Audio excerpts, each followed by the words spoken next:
इन हालात में जमीन ने कहा परवरदिगार नबी कौनैन को दुनिया में मबूस फरमा दे।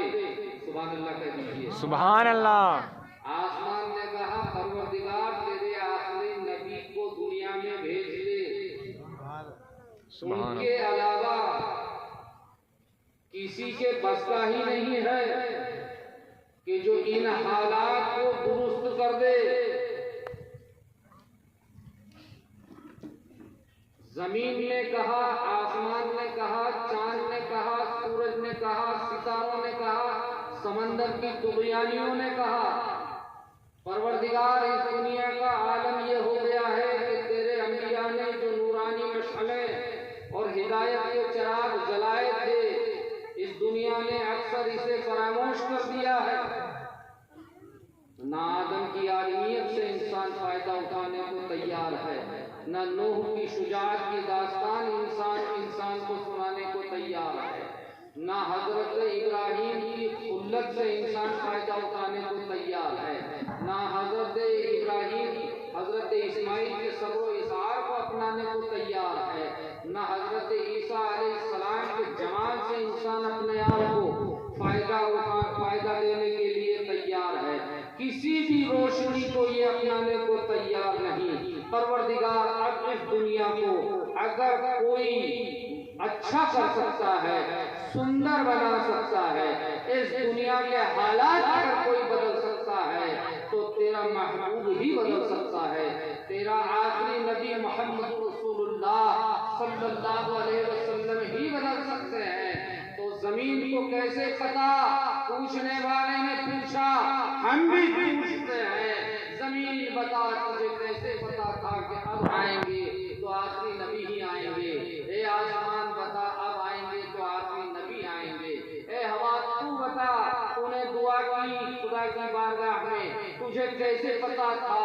तो जमीन भी यही बोली, आसमान भी यही बोलता हुआ नजर आया, चांद और सूरज भी यही बोलते हुए नजर आए।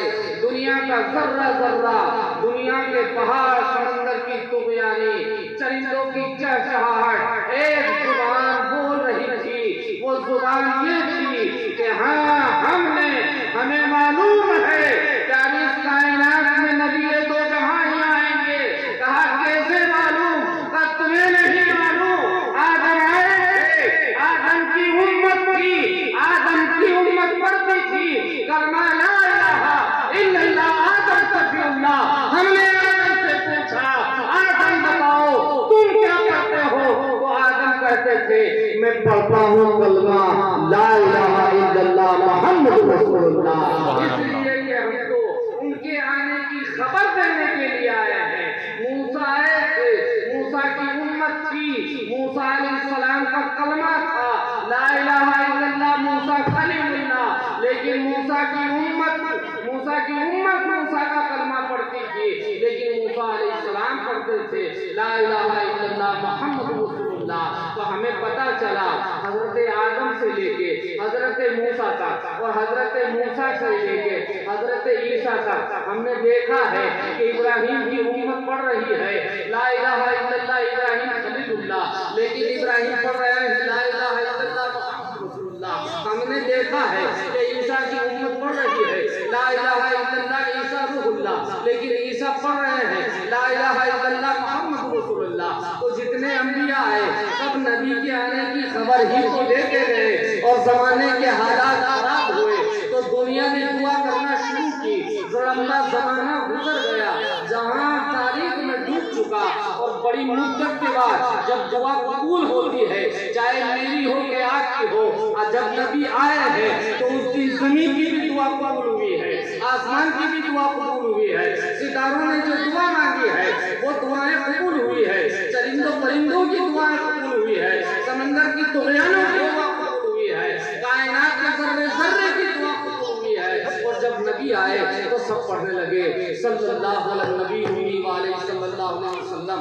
सभी तो पढ़ते थे अस्सलातु वस्सलामु अलैका या रसूलल्लाह। मेरे अजीज दोस्तों, तो सारी कायनात में खुशी मनाई, लेकिन एक शर्कस जान है, एक शर्कस है कि जो खुशी नहीं मना रहा है, एक शैतान लईन है जिसे खुशी नहीं हो रही है, मुंह लटका के एक तरफ जाके बैठ गया है, आपकी तवज्जो लग गई तो आप घड़ी देखना भूल जाएंगे। इसका मतलब ये नहीं कि ज्यादा देर आपको रोकूंगा, लेकिन मेरी आपसे गुजारिश है कि आपकी बस्ती का एक छोटा सा आदमी हूँ, बरसों से आप मुझे जानते हैं, आपके बच्चों को मैं पढ़ाता हूँ, तो ये मत सोचिए कि कौन कह रहा है, ये देखिए कि क्या कह रहा है, उसको आप सुन के चले जाइएगा।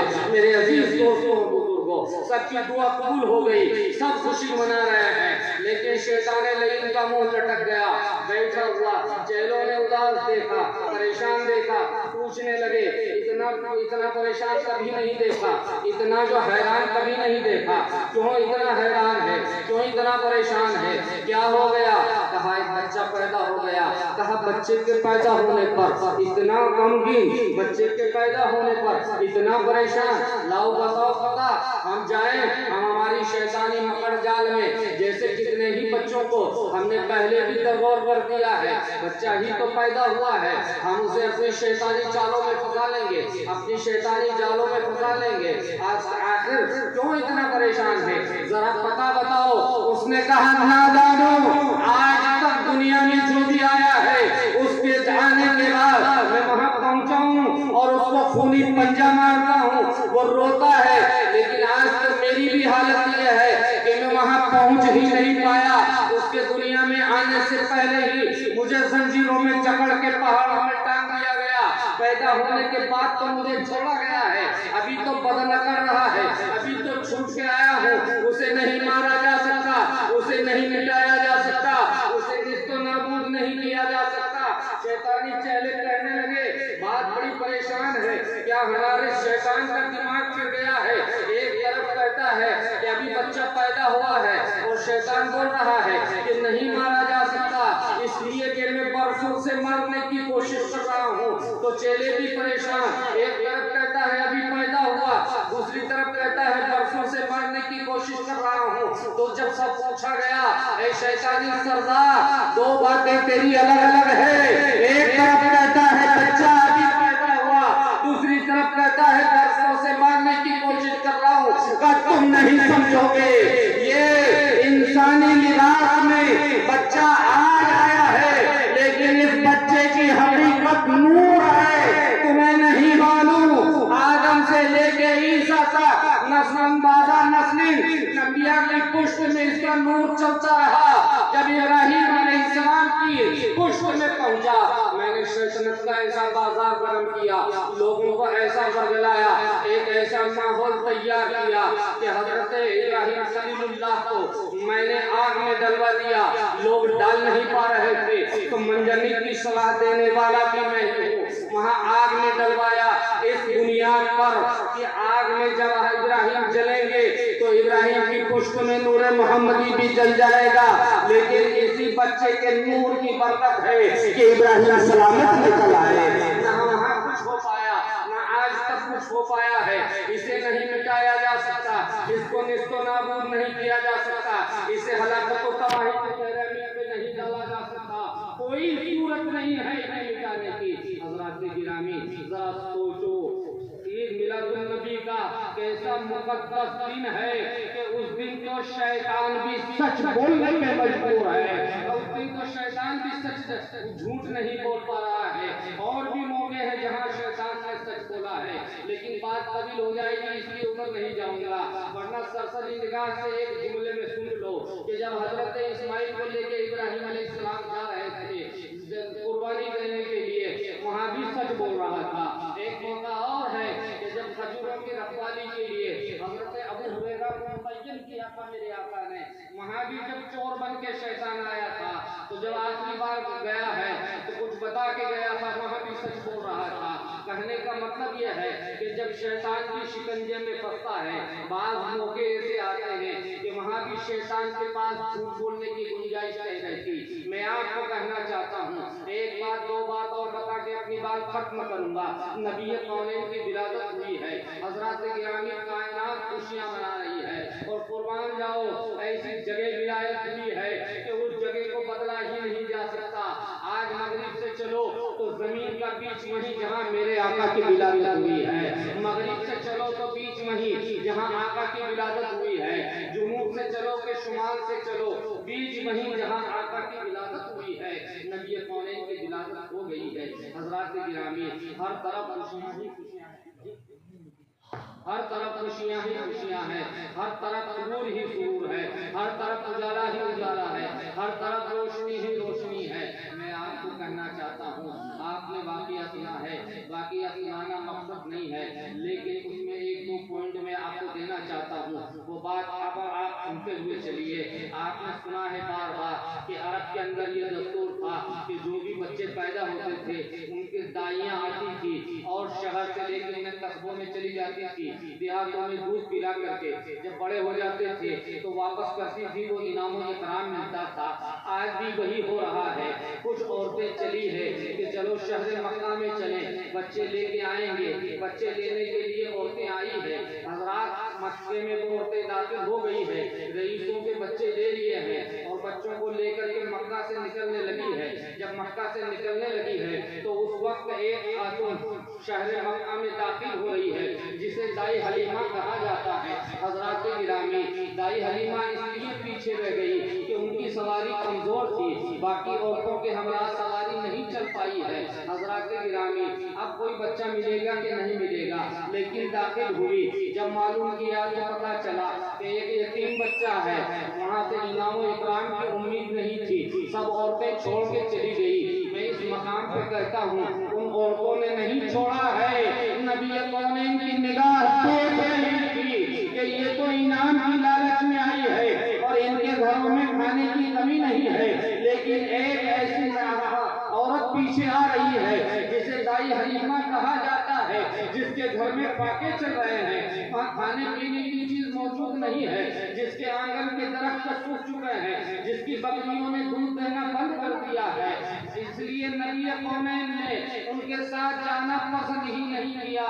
दाई हलीमा आई है, देखा तो देखते ही आप फिदा हो गई। मैं कहना चाहता हूँ इस मकाम पर, एक बच्चा पैदा हो, काला हो के गोरा हो, सांवला हो के चाहे जिस रंग का हो, माँ के लिए तो एक नगीना हुआ करता है।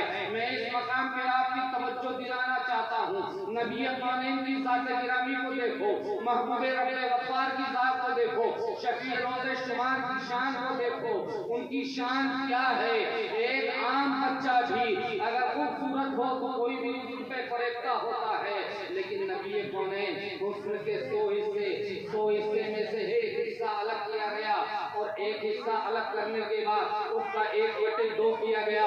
1/2 में आका अकेला हजरत यूसुफ अलैहिस्सलाम को और आधे हिस्सा में दुनिया के अव्वल इंसान से लेके आखिरी इंसान तक और 99 हिस्से अकेले मुस्तफा को अता किए हो। जरा सोचो वहाँ हुस्न का आलम क्या होगा।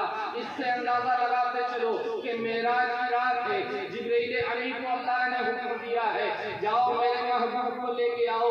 जिब्रील अमीन ने फरिश्तों को साथ में लिया है, 70,000 फरिश्ते हैं और जन्नती किंदिलें रोशन कराई जा रही है। 70,000 मिकाईल ने भी लिए हैं, 70,000 इसराफील ने भी लिए हैं। रब ने फरमाया, जिब्राइल क्या करवा रहे हो? कहा, मौला तेरे महबूब को जमीन के उस हिस्से से लाना है जहाँ अंधेरा ही अंधेरा है, तो जन्नती किंदिलें रोशन करवा रहा हूँ। कहा, इनको यही गिरा दो, इनकी जरूरत नहीं है। कहना फिर दिला, अंधेरा ही अंधेरा तो है। कहा, जाओ ऐसे ही जाओ। मैंने मेरे महबूब के चेहरे पर अपनी सिफात गैबी के 70,000 पर्दे डाल रखे हैं। एक पर्दा हटा देगा, जमीन से आसमान तक नूर ही नूर होगा, सूर ही सूर होगा, उजाला ही उजाला। मेरे दोस्तों, क्या आलम होगा जब दिन देखे ये आलम है, दिदार का आलम क्या होगा। दाई हलीमा ने देखा तो दिलो जान से फिदा लिया, चिंताया और घर से निकली तो साए साए में चली। तवज्जो रखना, ज्यादा नहीं, मैं 15 से 20 मिनट के बाद खत्म कर दूंगा। साए साए में चली, जैसे छज्जे लगे ना